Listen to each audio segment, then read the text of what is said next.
Si vous étiez agacé, mais vous n'avez pas hésité à dire qu'il y avait plus grave que le Covid-19 dans le monde. C'est quand même une pandémie qui paralyse la moitié de l'humanité, hein. Près de 4 milliards de personnes. C'est inédit, sans précédent, mais malgré tout, vous pensez qu'on en fait trop ? Alors, il y a plus grave, évidemment, dans le monde que le Covid-19. Il faut rappeler que 9 millions d'êtres humains meurent de malnutrition chaque année. 9 millions chaque année, depuis des décennies. 9 millions, dont 3 millions d'enfants meurent chaque année. Bon, en France, il y a pour l'instant 20 000 morts à peu près du Covid-19. C'est beaucoup trop, c'est évidemment très triste. Mais rappelons quand même qu'il meurt en France 600 000 personnes par an, dont 150 000 meurent de cancer. Alors qu'est-ce qui est le plus grave, le Covid-19 ou le cancer ? Socialement, économiquement, bien sûr le Covid, parce que c'est contagieux, c'est une pandémie. Mais individuellement, entre mourir du Covid-19 ou mourir du cancer, je ne fais pas tellement de différence. D'autant que parmi les morts du cancer, il y a des milliers d'enfants, d'adolescents, de jeunes adultes. Il se trouve que le Covid-19, si j'ose dire, a la bonne idée de frapper plutôt les plus vieux. Vous l'avez dit vous-même, le taux de mortalité est près de 10% au-delà de 80 ans, très en dessous de 0,1% pour les enfants. Écoutez, moi je suis père de famille. Je me fais plus de soucis pour mes enfants que pour moi. Et donc, ce qui m'étonne, ce n'est pas du tout le confinement, mais c'est cette espèce d'affolement médiatique où depuis des semaines, on ne nous parle plus que de ça. On nous appelle, au fond, à porter le deuil des 20 000 morts du Covid en oubliant les 600 000 autres. Moi, je me demande en quoi est-ce que les 20 000 morts du Covid-19 méritent davantage de compassion, de respect, d'intérêt que les 600 000 autres morts, et notamment que les 3 millions d'enfants. 3 millions d'enfants qui meurent tous les ans de malnutrition, dont personne ne parle et dont tout le monde se fout. Patrick, et peut-être une réaction de Gilbert Deray ? Non, mais, pardon, mais si je synthétise les derniers propos que vous avez tenus, ça revient à dire, ça tue des personnes âgées, c'est pas très grave, ou c'est moins grave que de tuer d'autres catégories de la population. C'est exactement ce que je pense, parce que tous les êtres humains sont égaux en droit et en dignité, mais toutes les morts ne se valent pas. Parce que mourir à 15 ans, à 20 ans, à 30 ans, c'est quand même plus triste, excusez-moi, que de mourir à 80 ou 90 ans. Et d'ailleurs, après cette émission de radio où j'ai dit ça, j'ai reçu des dizaines de messages de soutien exclusivement de gens ayant plus de 60 ans, qui sont comme moi, pères de famille, grands-parents, et qui me disent, mais bien sûr, ce qui nous inquiète, c'est la santé de nos enfants avant la nôtre. Et puis il faut rappeler que de toute façon, il faut bien mourir de quelque chose. J'ai cité souvent la phrase de Montaigne qui écrit génialement dans les essais, tu ne meurs pas de ce que tu es malade, tu meurs de ce que tu es vivant. Autrement dit, la mort fait partie de la vie.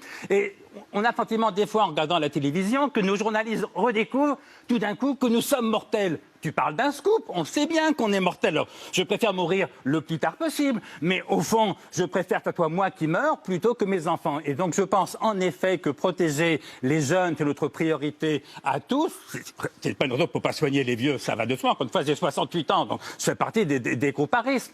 Et puis, il y a autre chose, c'est que ces dépenses considérables, parce que ce qui est sans précédent, c'est pas tellement l'épidémie. On a vu des épidémies aussi graves, peut-être plus graves. On parle de la grippe espagnole. Ce qui est sans précédent, c'est le coût économique, parce que les économistes nous disent la crise qui va commencer sera encore plus grave que la crise de 29. Donc là, c'est peut-être une crise économique sans précédent. Qui va en souffrir ? Pas les vieux, pas moi. Nos enfants, les enfants de nos enfants. Et donc, c'est vrai que le père de famille que je suis, au fond, il a envie de pleurer. Quand on voit que le chômage qui commençait à régresser va à tous les coups exploser, la dette publique qu'on avait tellement de mal à contrôler est en train de s'envoler. Qui va payer les 114 milliards ? Mais les actifs, bien sûr, pas moi. La dette de la France qui s'envole, il faudra la rembourser. Qui la remboursera ? Pas les vieux, les jeunes. Eh bien ça me donne envie de pleurer. Ça ne veut pas dire qu'il ne fallait pas faire le confinement. Ça ne veut pas dire qu'il ne faut pas faire la dette. Je pense que Macron a raison. D'ailleurs, j'ai voté pour lui, je revoterai pour lui. J'ai la plus grande admiration pour notre président de la République. Mais enfin, le père de famille que je suis a le droit de vous dire, quand je vois ce que nous préparons pour nos enfants, j'ai envie de pleurer. Les vies et les morts ne se valent pas, Gilbert Deray ? Alors, moi, je suis un peu comme une poupée russe en ce moment. C'est-à-dire que je suis la petite poupée du fond, là, c'est un médecin, puis autour, c'est un papa, et encore autour, c'est un grand-père, et encore autour, c'est un citoyen. Le médecin que je suis ne peut pas choisir une vie qui va peut-être être épargnée pour une vie que je vais épargner. Tout mon ADN médical est celui-là. C'est-à-dire que quand je suis confronté à la maladie, à une vie que je vais perdre, je la sauve. Et l'âge, je m'en moque. Et d'ailleurs, depuis bien longtemps, je ne demande plus l'âge de mes patients. et que vous ayez 60, 70, je connais votre âge, donc, ou 20, moi, en tant que médecin, je m'en moque. Je veux vous sauver. Et c'est exactement ce qui s'est passé avec Covid-19, où on a dit, on va faire passer la vie devant l'économie. Alors, moi, je suis sidéré, stupéfié et très heureux. Et si ça n'avait pas été comme ça, et si la société avait choisi le contraire, eh bien, ça aurait été très hypocrite. Pourquoi ? Parce que finalement, si la société avait dit, comme Bolsonaro ou Trump, non, on va choisir l'économie, qui en bout de chaîne aurait choisi ? C'est pas les politiques, c'est nous les médecins, et en particulier les réanimateurs. Parce que qu'est-ce qui se passe quand on ne fait pas de choix, quand on fait un non-choix ? Finalement, serait arrivé dans les services de réanimation, monsieur, madame, 20 et 40 ans. C'est le réanimateur qui aurait choisi 20 ou 40 ans, c'est pas le politique, ou qui vous voulez d'autre. Donc le médecin que je suis dit, c'était le bon choix. Ça, c'est très clair pour moi. Et j'espère que notre société ira dans cette direction. Et le père de famille ? Alors, le père de famille, il est comme vous. Il est très inquiet pour ses enfants. Et il est même très inquiet pour sa petite fille Raphaëlie, qui pourtant ne risque rien, puisqu'elle a 2 ans et qu'on dit Vous allez pouvoir qu'elle reprendre ne la parole. risque rien. Bien sûr que je suis inquiet, tout à fait inquiet comme vous. Je vais mettre ça de côté. Puis après, il y a le citoyen. Et ce que voudrait le citoyen, c'est que si le choix était différent, alors il faut qu'il soit fait. Mais attention, il peut être fait que par les gens qui dirigent et les gens qui décident. Et moi, ce que je crains, si on faisait ce choix, c'est que finalement, ce soit un non-choix. Parce qu'imaginez un instant que la nation décide qu'effectivement, on ne va pas mettre Covid-19. Allez, moi, je l'ai fait, je l'ai vécu en médecine. Moi, j'ai la chance d'être arrivé juste après. Je suis de la génération de ceux qui ont pu faire ce qu'ils voulaient.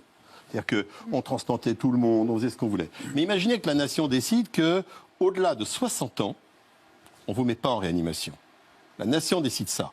Mais finalement, c'est très hypocrite, parce que qui va choisir à l'arrivée ?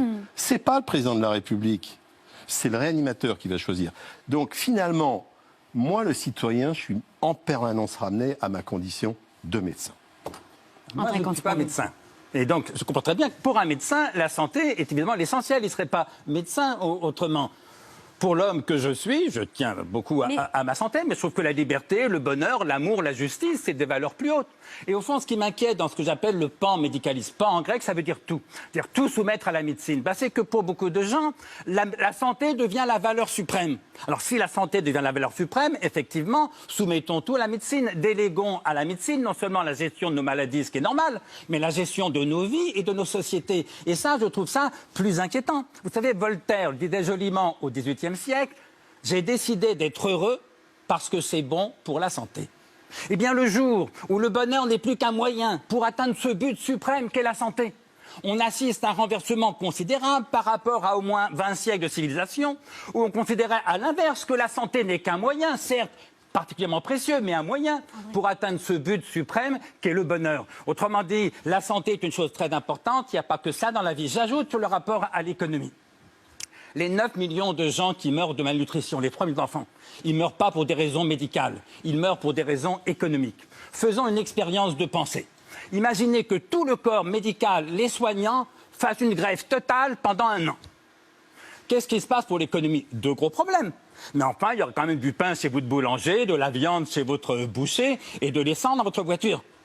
Autrement dit, si toute la médecine s'arrête, la vie continue.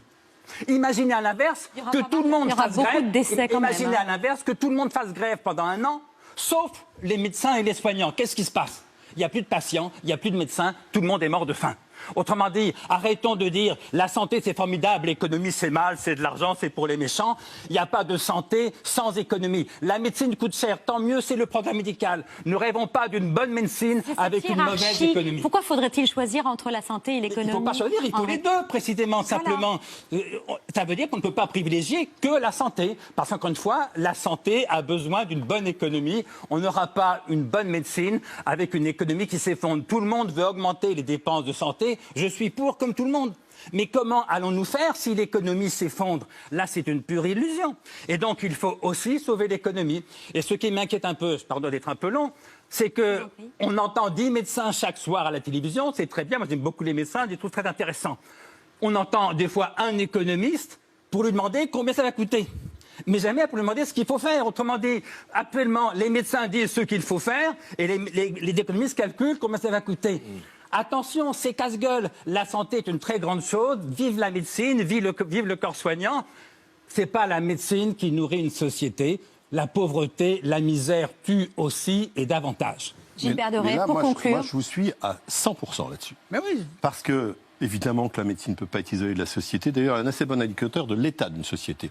Et qu'évidemment, qu'on est complètement intriqué. Et je suis extrêmement sensible à ce que vous dites sur pauvreté, sur famine, sur guerre. Et d'ailleurs, quand on dit qu'on vit le Covid-19 dans la guerre, il faudrait qu'on aille voir en Syrie et en Irak avec le Covid-19 comment c'est. Je vous suis également sur le fait qu'on a érigé la vie comme étant le bien suprême. D'ailleurs, c'est tellement vrai qu'on dit faut faire du sport, faut manger, faut être heureux, faut bien dormir, faut faire des câlins et même la sexualité pour être en bonne santé. C'est-à-dire qu'on a oublié la valeur de chacun séparément. Là, je vous suis à 1000%. Et il va falloir qu'on reconsidère si l'objectif c'est de vivre de plus en plus vieux, ce qui est un objectif suprême, et on était même depuis des années maintenant en train de nous parler comme on allait devenir immortel. C'est devenu un but en soi. Tout cela doit être reconsidéré. Et c'est peut-être l'occasion, justement, de ce Covid-19 pour se dire, en fait, qu'on a à la fois pas assez bien considéré la santé pour ce qu'elle devait être comme outil, mais également pour ce qu'elle devait être dans une société. La médecine, c'est pas juste un outil pour guérir ou pour vivre longtemps. C'est plus vaste que ça. Ça doit être complètement intégré dans l'ensemble de la société, comme le Gilbert reste. Deray, médecin et philosophe, vous voyez. Il n'est très pas bien. que médecin ce soir.